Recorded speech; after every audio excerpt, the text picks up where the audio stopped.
Dad left us for another woman on my 18th birthday, but now he's begging for forgiveness. He crashed my mom's date and showed up at my baby shower dressed like a clown. I'm cutting him out for good. My 18th birthday was supposed to be a happy occasion. I couldn't believe what was happening. My dad, the person who was supposed to be the one who loved my mom and me unconditionally, had just announced on my 18th birthday that he was divorcing my mom and marrying someone else. I was speechless. My mom, on the other hand, was in tears, asking how he could do this to us. We were in shock for days, barely talking to each other. I couldn't focus on anything, and my grades started slipping. My mom was struggling to make ends meet, as she had been a stay-at-home mom for years and didn't have any job experience. She was also heartbroken, trying to cope with the fact that the person she thought she would spend the rest of her life with had betrayed her. As for my dad, he was living it up with his new girlfriend. He posted pictures on social media of them traveling the world and having fun, as if our family had never existed. I was so angry and hurt that he could just walk away from us like that. How could he be so selfish? 3 months went by and I was starting to accept that he was gone for good. It had only been a few months since my dad had announced his divorce and plans to remarry, and we were all still trying to adjust to the new reality. We hadn't heard from my dad since he left. My mom was finally starting to get back on her feet with the help of her best friend Jane, who had been a pillar of support during this difficult time. But then, suddenly, out of nowhere, my dad came back, crawling on his knees, begging for us to be a family again. He looked so pathetic, so weak, that I almost felt sorry for him. But then I remembered how he had hurt my mom, how he had shattered our family, and my anger came rushing back. He begged for our forgiveness and promised that he had made a mistake, that he had only been trying to find himself, and had realized that his family was what was truly needed. I was torn.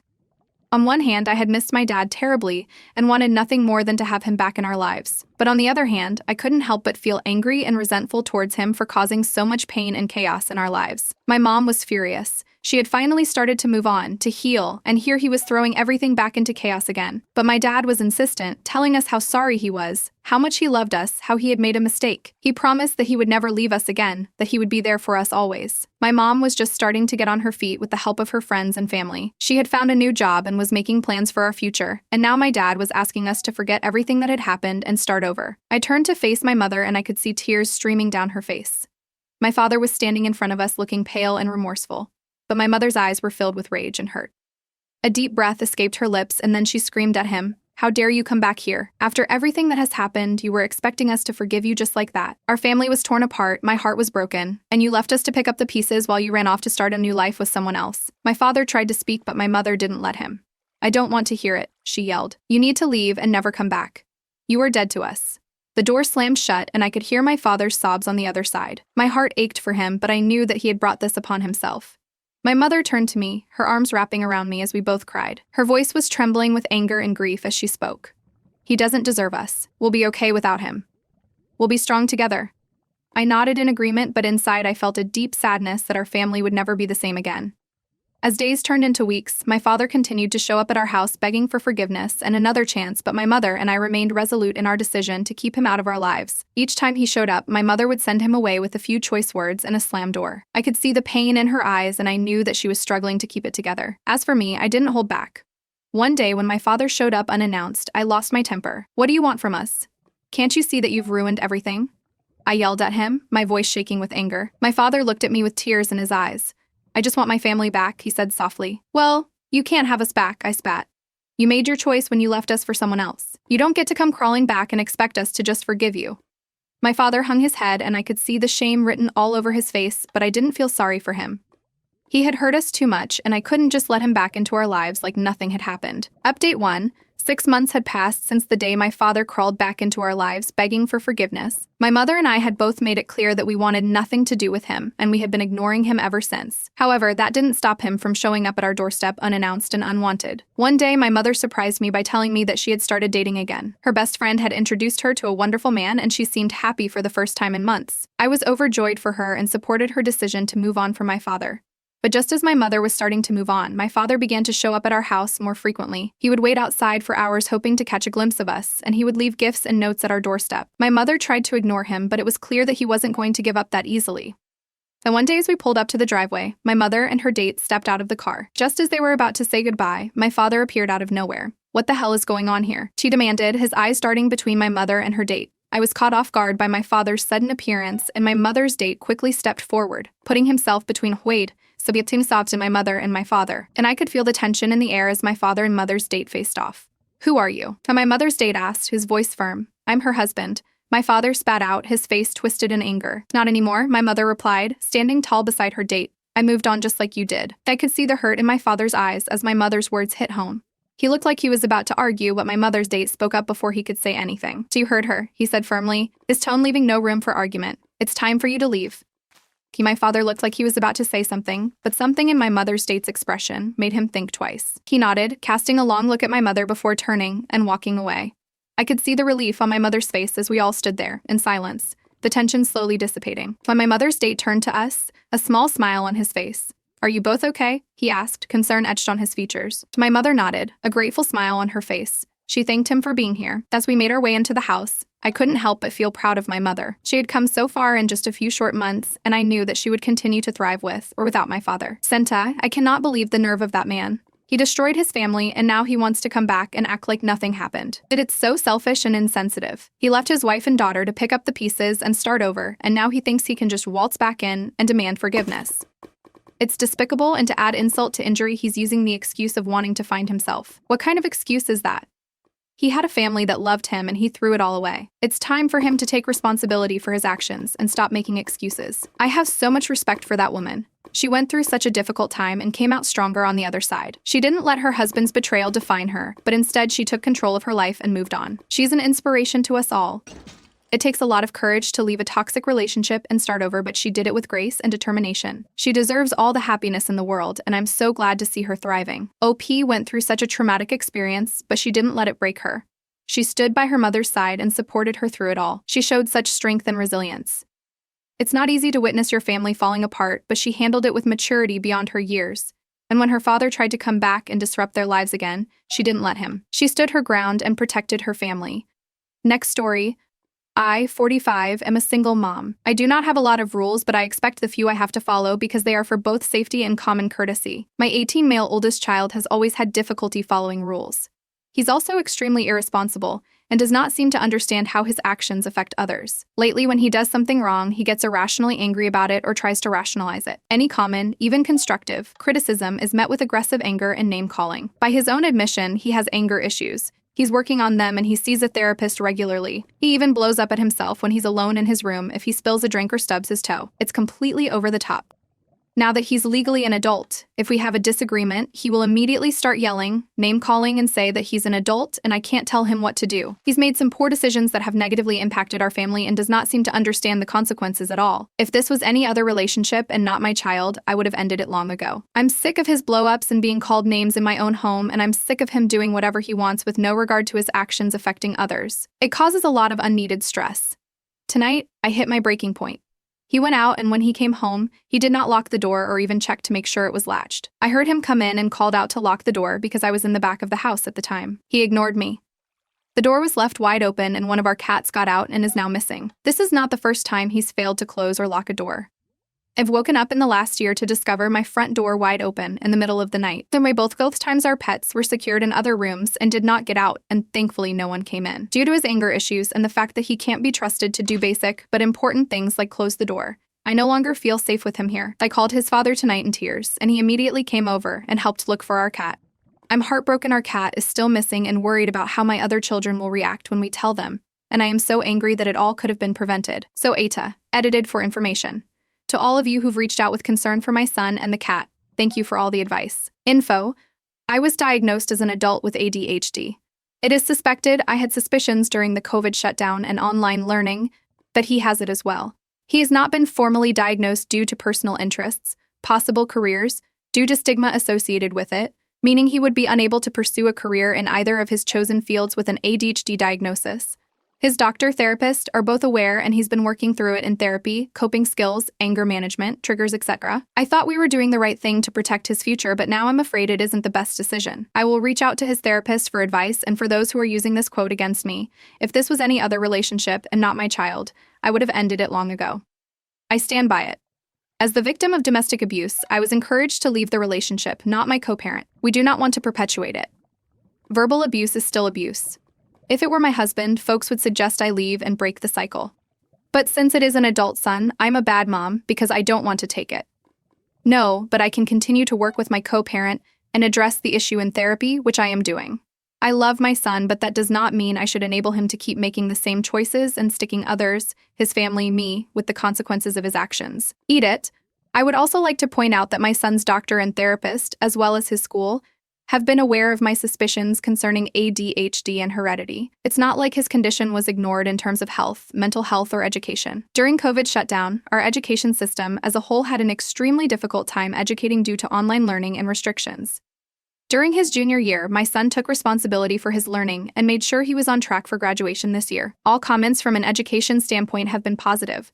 My concern is regarding the anger attitude that manifested in the last year and during after his first real relationship, which in hindsight appears to be related to ADHD, particularly how it affects relationships and understanding, expressing his feelings in a healthy way, as well as showing empathy. So those of you who are suggesting this is an ongoing issue that has been ignored and dates back to his childhood or making assumptions that are wrong. Don't forget that I was diagnosed as an adult and I'm still figuring out how these things affect me, not to mention how it affects my adult child, Denta. He needs to do a lot more work on himself, and just because it was a mistake doesn't lessen the consequences of it. Imagine if the door hadn't been found and it was left open half the night. That's a massive security issue an 18-year-old should be able to understand. As he said to you, he's an adult, and since he's an adult, you're no longer obligated to have him under your roof. You're treating him as an adult based on his behavior. Has he been diagnosed to explain this disassociation he's demonstrating? Denta.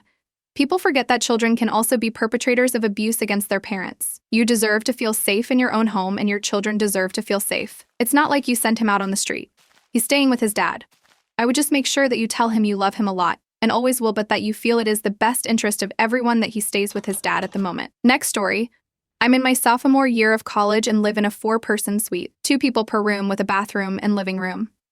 I share a room with Liv, and then in the other room are Mads and Chris. Liv told us that she wanted us to be a diet-free zone because she doesn't want to be inundated with diet messagings for New Year's. Off. I don't mind avoiding the subject around her, but she wanted to stop us from doing stuff like meal prep or counting calories because it's all diet culture. I have a food scale because I'm shit at portion sizes, and she wanted me to put it up. I gained some weight over the last semester due to laziness and snacking, and I need to get myself back into shape, and I don't want to feel like I'm sippering something wrong, trying to love myself in my wire. Mads is with me, so the 2 of us decided to propose that we just have Liv switch rooms. Liv got really upset and said that she was really hurt that I would choose diet culture over living with her. I said that I don't want to hurt her, but that me getting back into shape is important, and I also think having me and Mads supporting each other will make it easier for us to stay on track. Chris was in support of just changing rooms and that she's okay with keeping it all out of the communal spaces. Liv made a really big deal and has been excessively posting on TikTok and Instagram stuff like your fat friends don't need to hear about how you're afraid of looking like them and all that, which I'm kind of offended that she's trying to make my thoughts, feelings about my body somehow about her. She doesn't usually show narcissistic tendencies, but it's really weird to me because it's like when people are like, oh, you think you're fat. Well, what does that make me then? And it's like, chill sis, none of us were talking about you. Anyway, Mads posted on here once about some family drama, so she said I should see what you all think. You're not trying to control or shame her about her body or diet. You are trying to work on yourself. Liv is the one trying to control and shame you about your body and diet. You're doing nothing wrong. You are in fact making sure that Liv can have even more room to be herself by changing rooms. She said it was a problem to watch you count calories and diet, so you are working with the situation you're in to make everyone as comfortable as possible. It sounds more like Liv wants you to conform to her standards, which doesn't work because it's not the live show. I get where she's coming from because diet culture is terrible.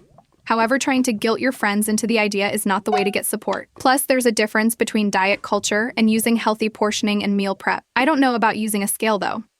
Next story, I'm a 46-year-old woman, and my fiancé Ben is 46 as well. His ex-wife, who is 48, is upset because I've chosen not to include her in my life. I understand that since there are children involved, co-parenting is necessary, and it's important for us to communicate for the well-being of the kids. However, given her behavior and actions, I've decided it's best to keep her out of our lives as much as possible. Instead, I've let Ben handle all the communication with her regarding the kids. He talks to her, and then he relays any necessary information to me without me directly getting involved. Despite this arrangement, she seems to be having a meltdown because I won't engage with her or include her in our lives. I'm starting to question whether this decision was the right one. My argument being, you guys are the parents, so what you guys decide is between the 2 of you. I've distanced myself for my own sanity because once her ex and I got together, she turned into the jealous ex-wife, despite being the one who cheated on him with his best friend and leaving Ben for him. She also had a kid with a friend which she passed off as Ben's until the divorce. Once she discovered that Ben moved on, she started blowing up his phone with furious texts about how I can't hold a candle to her, and it's not love, It's rebound, as well as telling him that they both know it's her he wants to be with. He showed me the texts. New Year's Eve, their kids spent a few days at my place for the first time. She had plans, as did we. She asked Ben to take the kids, and he explained he would be with me. She had no problems dropping them off, so she could go away for 3 days. This will come into play in a minute. The end of January, Ben and I moved in together. He with me as I had the bigger place. She exploded again over our relationship. Valentine's Day night, she blew his phone up with nudes of herself and messages of, "You know you wish it were me with you right now." So as furious as I was, I understood that any reaction from me could be used against him during the custody battle. And it was best I do and say nothing. She was digging her own hole and digging it deeping. Then she changed tactics. She sent me a friend request on Facebook. I saw it, and it baffled me. I checked my messenger expecting to see a message of her saying that I'm in her kids' lives, and we should keep in touch about matters involving them, but there wasn't anything. If roles were reversed, I would have included a message of intent, and I understand that not everyone is me, but still, this seemed off. I left the request for a few days and thought it over. Yes, we should have communication between us for the sake of the kids, but Facebook didn't seem like the place for that. Most of my page was public, but personal things I selected family and friends only, and I didn't want her to have access to that. After thinking it over, I deleted her request. Not even an hour later, she's calling Ben and screaming that I refuse to friend her on Facebook and that he needs to make me accept her. Quote words, "You need to make her." When I calmed down, I told him I don't want her as a Facebook friend. We don't know each other like that, and I'm not comfortable having her there, and I'm not going to have to guard myself because she'll be able to see everything. I'm not friending her. She didn't even explain why she wanted to be friends. Just dropped a request and that was it. If she wants to discuss the kids, she can call, text, or meet me. Ben relayed this to her, and my answer only seemed to infuriate her more. She started saying that she needs access to my Facebook so she can see the kind of person her children are spending time with. She didn't care who I was on New Year's when she dropped the kids off my place for 3 days and took off to party. And it's not like there's no way she can communicate with me about the kids. She can call. She can text. I went on about how laughable it is that she's worried about the kind of person I am when she's the one who dropped her kids off at a total stranger's house and never called to check them the whole time. They were over. How she goes on a personal attack on someone she doesn't even know. She sure has a lot to say about me considering we never spoke to each other. Going so far to keep telling her ex how much better she is than me. Sending nudes and having a meltdown because she can't stalk my page. Cheating on her husband with his best friend and having a kid and passing it off as his. I'm not the one pulling all this crap, nor would I. I went on to say that I think she's seen enough of the kind of person I am. Because I sure as hell have seen enough to know what a complete POS she is, and I didn't even need to look at her Facebook page to find that out. Ben reluctantly agreed with me. He said I was right and he understood. But yes, there's a but here. Said it would make things a lot easier if I just accepted her friend request so he could stop fighting with her over it. So that pissed me off because I saw that as him still letting her have control over him. And I wasn't having it. As far as I'm concerned, there's nothing to fight over. The answer is no, and that's that. She just doesn't want to accept it. I refused to give in to the request and triple downed. I said that there is no need for her and I to ever speak. She's not a part of my life, nor will she be. And I changed my settings so that she couldn't see a damn thing. I figured she'd make a backup account and try snooping. I blocked her on every social media platform I have. She's currently still calling and texting that I'm hiding from her because I don't want her to see that I'm a danger to their kids. All because I shut her out. I don't think I'm being unreasonable. I don't think I need to give her full access to my life, and I believe that our life with the kids can be separate from her. What we do as a family is what we do. What she does when she has them is what she does. And I honestly think that giving in only opens the door to more issues. I really think I'm making the right choice here. Added, I'm going to add to my post here. Ben and her were married for over 20 years, together since they were teens. He's gone through 20 years of her lies, gaslighting, abuse, and manipulations. For him, it's easier to give in rather than fight, taking the path of least resistance. And giving in to her was easier than emotional and physical abuse. He went through a lot for the sake of his family and despite everything, tried his best to hold it together. It's patterned behavior which I'm trying to help him with. It's a process, and breaking the patterns isn't going to happen overnight. Everyone derives a worthy and healthy love, and taking on someone that's been through the emotional physical ringer is going to come with its share of hiccups as he adjusts. This is an ongoing battle because of the kids. We're documenting everything. Recording calls, saving screenshots, etc. It's soul-crushing taking it and not giving it twice as hard back. However, as I stated, the cards are stacking more and more against her with each of her outbursts. Not doing anything is hopefully going to show the courts how unhinged she is. As long as we don't engage in it ourselves, it goes more in our favor. Keep in mind there are children involved and they are watching her go bonkers. Meanwhile, they're not seeing any craziness from Ben. Now, as I stated, Ben has years of her manipulating conditioning.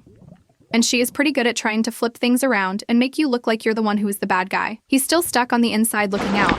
where we're on the outside looking in, so we can see clearly the bigger picture. And this is where I am the of, because I actually enjoy locking horns with her and showing her that her tactics don't work on me. And I get a little satisfaction in seeing her come apart at not getting her way. She's so used to having control over Ben. It's killing her that she's slowly losing that. I snatch the controller out of her hands and she's throwing a tantrum. Ben will get where he needs to be, one day at a time. Is he worth it? Yes. A faithful man that despite everything fought for his family, he went through hell, and I feel like he deserves a healthy, loving relationship. To me, this drama is all temporary. Just one bad chapter in our book. Eventually she will exhaust herself and she will either lose legally or the kids hit that age, which is soon, where co-parenting isn't necessary anymore. Ben's figuring it out. He's got a long road of healing and I'd rather support him over abandoning him.